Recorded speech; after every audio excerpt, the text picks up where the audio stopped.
Their sorrows shall be multiplied that hasten after another god. Their drink offerings of blood will I not offer, nor take up their names into my lips.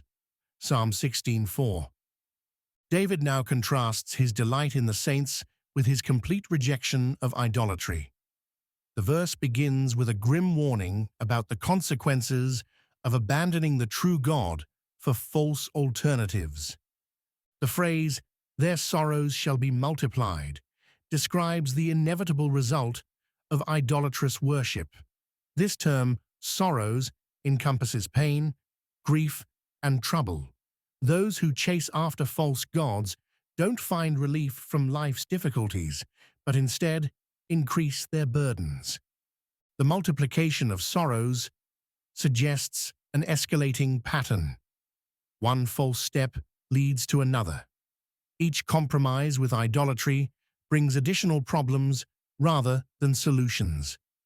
The very thing people seek from false gods, such as happiness, security, and prosperity, becomes more elusive as they pursue counterfeit spirituality.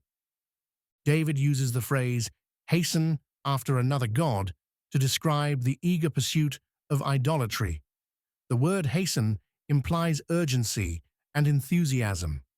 These people don't drift into false worship, but rush toward it with excitement and hope. The term "another god" encompasses any deity besides the Lord, God of Israel. In David's time, this included the Canaanite gods like Baal and Asherah, as well as the deities of surrounding nations. These false gods promised fertility, military victory, and material prosperity, but delivered only disappointment. Modern idolatry takes different forms, but follows the same pattern.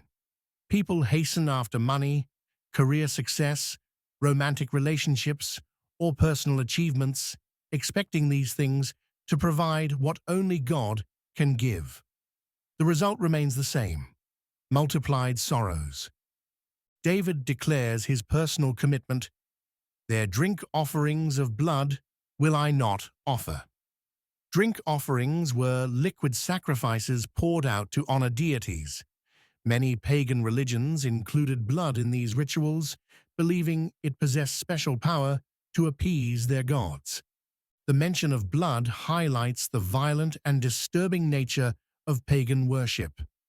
While some false religions appeared attractive on the surface, they often demanded cruel and degrading practices. David refuses any participation in these abominations. His refusal shows active resistance rather than passive avoidance. David doesn't just ignore false worship, but makes a conscious decision to reject it. This choice requires ongoing vigilance and commitment.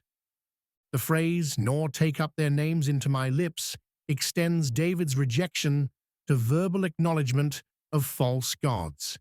He will not speak their names in worship, prayer, or invocation. This commitment reflects the third commandment's principle of honoring God's name, while refusing any honor to false deities. David understands that speaking the names of false gods can lead to spiritual compromise. The refusal to name false deities also protects David from the gradual acceptance that familiarity can breed.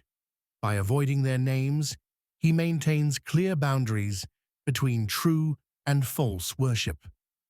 Paul shares this same principle in 1 Corinthians 10:21. "Ye cannot drink the cup of the Lord and the cup of devils. Ye cannot be partakers of the Lord's table and of the table of devils." Christians cannot maintain dual loyalties. Worship of the true God demands an exclusive commitment that leaves no room for competing allegiances. Contemporary believers face similar choices when cultural pressures encourage spiritual compromise. The temptation to blend Christian faith with popular philosophies, self-help movements, or alternative spiritualities mirrors the idolatrous pressures David faced. David's example challenges modern Christians to examine their own lives for subtle forms of idolatry. What receives our ultimate trust and devotion? Where do we turn first in times of crisis? These questions reveal our true spiritual loyalties. The multiplication of sorrows that accompanies false worship serves as a warning.